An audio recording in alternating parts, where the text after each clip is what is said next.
JBN, we keep you informed.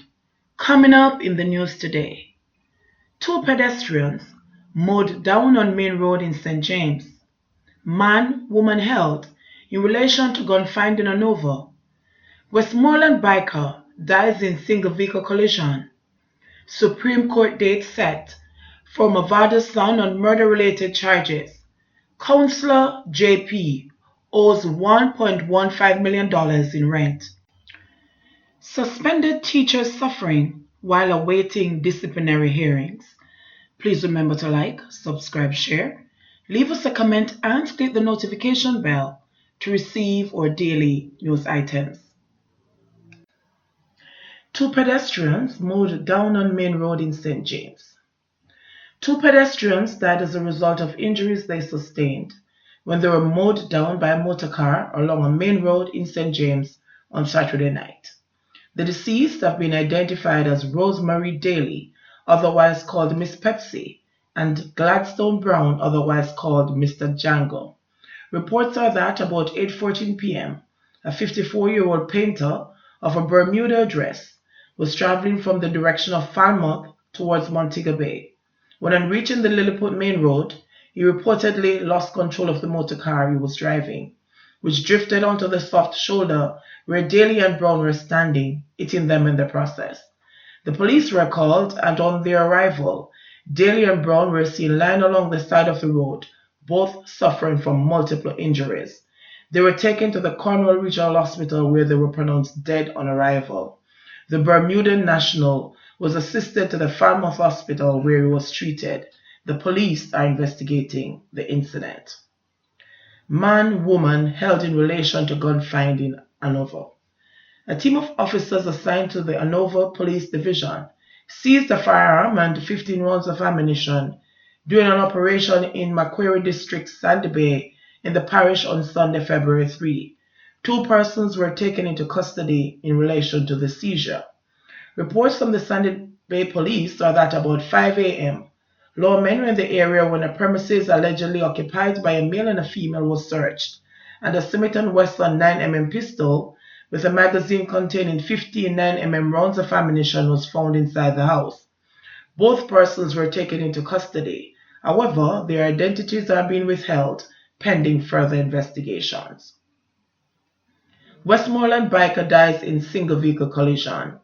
Investigators assigned to the Westmoreland Police Division are probing the circumstances surrounding a fatal collision that claimed the life of a man on the Williamsfield Main Road in the parish on Sunday, February 3. Dead is 35-year-old Oral Spence, a farmer of Williamsfield District. Reports from the Savlanamar police are that about 10:50 p.m., Spence was driving a high-rev motorcycle towards Grange District when he allegedly lost control of the vehicle, which crashed into a yard. Spence sustained multiple injuries in the process and was taken to the hospital where he was pronounced dead. Supreme Court date set for Mavada's son on murder-related charges. Mavada's son is to return to the Supreme Court on February 20 to answer to murder-related charges. He is being represented by attorney-at-law Bert Samuels. The youngster last appeared in the Kingston and St. Andrew Parish Court in December 2018, at which time it was recommended that the matter be sent to the Supreme Court for trial. The teenager has reportedly been denied bail since he was picked up by the police in June 2018 and remains in custody. Last year, Mavada's son was charged jointly with 23-year-old Andre Hines for the June 5, 2018 murder of Lorenzo Thomas, otherwise called Israel or Cholops, in Cassava P, St. Andrew. Both were charged with conspiracy to murder, arson, shooting with intent, and illegal possession of firearm and ammunition. Among the accusations was that the teenager gave his co-accused Hines an order to be at Thomas during a violent attack on the latter in which he was killed and his house was burnt. The accusations emerged from a witness statement that was given to the police. "Member, the boss want him head," the juvenile is alleged to have said to Hines. The statement further alleged that Hines attempted to carry out the order, but only managed to partially sever Thomas's head.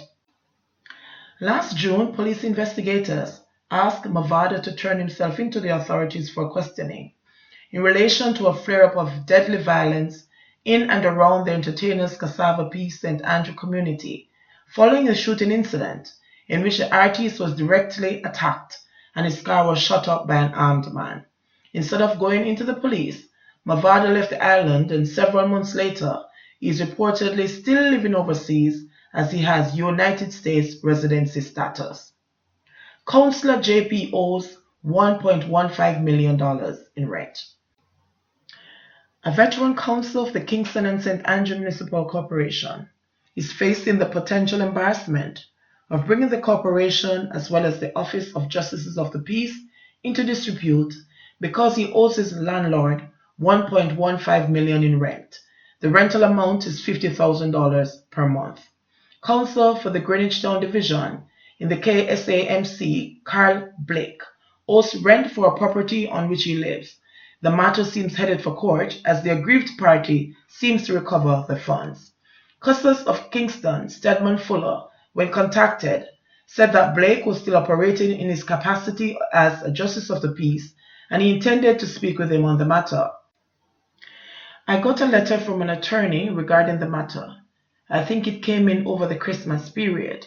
I have it as one matter on my desk to deal with, but I'm yet to speak with Mr. Blake on it.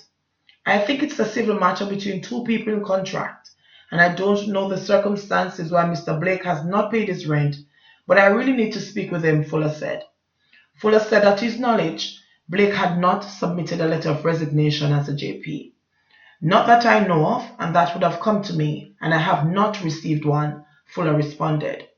The matter is likely to be seen as a blow to the opposition People's National Party, which Blake represents, as the party seeks to uphold ethics within its senior and middle ranks and avoid such civil squabbles that could bring the organization into disrepute. Contacted Friday, Blake initially said that he wanted to consult his attorney. I know I owe the rent, but I did surgery some time ago and I was in a recovery period. The money that I would use to pay it, I had to do some surgery. I am working hard to pay them off, but it's just unfortunate to see how some people act. But I've made some preparations that by Monday I can pay them off and get this done. Today I was supposed to do it, but there was some setback. I leave everything in God's hands, Blake stated. Blake said he spoke to the mayor of Kingston, Delroy Williams, who he said advised him to hurry up and do what I have to do to pay them off. He has advised me to get out, so that is what I'm going to do. I went to my insurance to pay them off. I don't have all of it, but it's close, and I'm hoping to have even a little left back, he went on. Blake, a long-standing supporter of former Prime Minister Portia Simpson Miller, backed former Mayor Angela Brown Burke in a successful bid to replace Simpson Miller as Member of Parliament for St. Andrew Southwestern, a seat she won in a by-election in October 2017. Blake was wounded in a shooting incident at the PNP's constituency office in June 2017, the circumstances of which were unclear at the time and remain unsolved. His assistant, Maxine Simpson, died in that same incident as a result of gunshot wounds she received from a man who is said to be from the area. The opposition caucus in the KSAMC is fully aware of the situation, and efforts by some councillors had been made to ease the burden of their comrade. However, Minority Leader Andrew Swaby, who served before as a deputy mayor, said he was not familiar with the matter but would try to get some information. Minister of Justice Delroy Truck said that he had heard of the matter, which has the potential to cloud the office of a Justice of the Peace, but suggested that custodies had the responsibility of safeguarding the integrity of the office, and if they felt that a JP was acting contrary to the dictates of that office, a hearing will be scheduled and the JP will get the opportunity to state his case. Chief Justice Brian Sykes is the island's most senior Justice of the Peace. Suspended teachers suffering while awaiting disciplinary hearings. The Jamaica Teachers Association, JTA, has revealed that some public school teachers have had to be doing odd jobs to earn a living as they await the airing of disciplinary appeals. According to JTA President Dr. Garth Anderson, this is because some cases have been before the Teachers Appeal Tribunal for more than 2 years. The tribunal hears appeals from teachers regarding decisions made by school boards. These delays have been severely affecting teachers, Dr. Anderson said. Many of them are out without their salaries and so have to be doing odd jobs in order to survive and take care of their families, he said. Dr. Anderson said the JT has appealed to the Ministry of Education for help in having these appeals heard and has now been told that many of them will be dealt with in a matter of weeks, a timeline which the organization intends to hold them to, he asserted. JBN, we keep you informed. Please remember to like, subscribe, share, leave us a comment, and click the notification bell to receive our daily news items.